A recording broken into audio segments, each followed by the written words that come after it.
Boxing is back with the IBO World Light Heavyweight Championship. Can Suarez take the belt? Or will one of Britain's brightest prospects, Lyndon Arthur, seize victory? Big Fight Live, Arthur versus Suarez, Friday at 10 on Channel 5.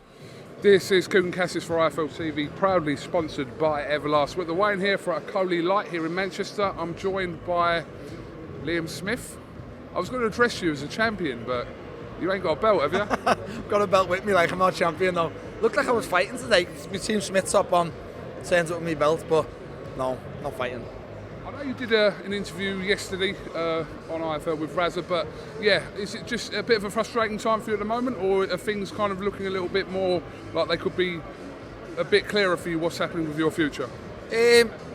No, over the next couple of days I think it might become a little bit clearer, because I think we're going to start putting our foot down now and wanting answers and what's next. We can't be sitting left in the lurch, everyone's saying Chris has activated his rematch clause, but then one side saying Chris is fighting Conor Benn in Abu Dhabi. So, we're going to want answers. Are you fighting us next? If not, see you later. We'll pick a different opponent and we'll go whatever way we're going to go. But yeah, that's just the way it is now. But for you, I mean, financially wise, is that the best option for you with Chris Eubank?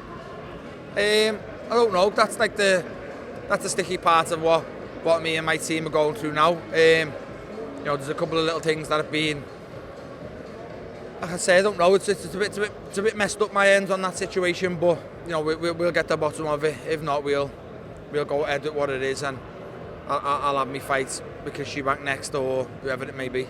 Do you feel like at this stage of your career, and bearing in mind, like, you was a world champion quite a few years ago now, and kind of, you've been consistently performing in big fights over the last however many years, but do you feel like now that Eubank win has given you kind of a new lease or a new chapter in your career? Is that fair or not? Yeah, it's probably fair if you look at it hypothetically. I'm 34. People think I'm on the end of my career, but I've probably just had my biggest win, my biggest night, if that makes sense. But from my point of view, no. If you give me that fight 5 years ago, I would have had that win 5 years ago. All I begged for my whole career was momentum, and the last 2 years people are saying I've got better with age. No, not really. Am I a better fighter now than I was 29, 28? Probably not. But I know a little bit more now, experience-wise. But it's more, I'm on everyone's lips at the moment, because I've had probably 5-6 fights in the last 2 years. Decent type fights. Fowler was a high-profile fight in my home city. Vargas was a big win, Madison Square Garden. I took the fight in Russia. Chris Eubank. So I've got good momentum now, and that's all I've asked for my whole career.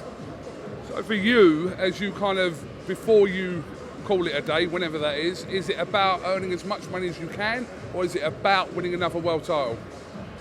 Obviously my goal was to win a world title, but win as much money as I can also. That's where we're struggling at the moment a little bit, and sorting money out, because I'm also not selling myself short. I'd rather retire than sell myself short, to be honest with you, KUGAN, and that's what seems to be trying to happen to me at the moment. But I'm sure we'll get the bottom of it. If it's not a big money fight next, or a big name next, then I want to push to become a world champion again. I want to become a 2-time world champion, or at least have a crack at doing so. If I fall short, I fall short, but that's my aim.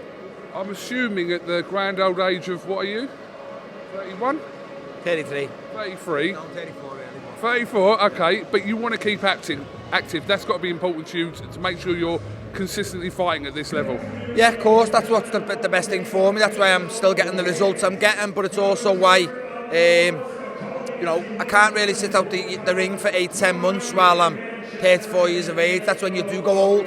I don't feel like I'm going old. I know I've got grey hair, but I don't feel like I'm going old, because I'm keeping active. I'm in the gym. I live a clean life. So, that's where I feel you're still seeing the best of me. I saw, was it Conor Benn that posted on, whose post? Was it your post? He didn't apply to a post that got put out yet, but like I said beforehand, it's nice to see Conor's found his voice again, found his social media again instead of hiding. Because let's have it right, you went missing, you hid. You were non-vocal. The other week I couldn't even tag him in something. He's blocked all comments. Hiding away from it. Just stand up and own whatever you've done, or whatever you're getting accused of. Own it, don't hide away. And You know, I couldn't even mention him in something the other weekend. I couldn't even reply to something. I seen he replied to something saying happy target practice. Like, you know, if we want to get vocal on that situation, Conor's been match perfect his whole career. He's fought non-punchers his whole career. His best wins are against non-punchers. Chris Algieri, Chris Van Heerden, Sebastian Formella, people who couldn't knock a pint of lager over. He's been protected because has Conor got the best chin? You know, he's getting put over before all the allegations or whatever he's getting accused of. He's getting put over a couple of times off journeyman, so I feel Conor's been protected his whole career against non-punchers. But it's nice to see he's found his voice again and he wants these big fights. Like I said, they've never really mentioned my name. He seems to have mentioned it a couple of times now. What was the comment? Do you remember what the comment was? No, I think the comment was me. Got asked, like, and I mentioned Conor included. You know, I said I want, if it's not Chris, I'm open to anything. Kel, Billy Joe, Conor included, and he's replied to it, but Conor included, I'd welcome that fight. Of course you'd welcome it, but like, you know, they've never really asked him yet. He was quick to shut that fight down. I don't know why, really. Hypothetically, I've just beat the man who was meant to fight. They should be calling me out, but they're not for some reason. But I don't know, either or. Could that potentially happen, though? We know, obviously, Eddie Hearn's outlined his plan of Pacquiao, Brook and Eubank for Conor's next fight, but is this a future fight this year? I'll say what I've always said to them. No, because name-wise, he's looking for a bigger name with a more reward. You get what I mean? A lesser risk and a higher reward.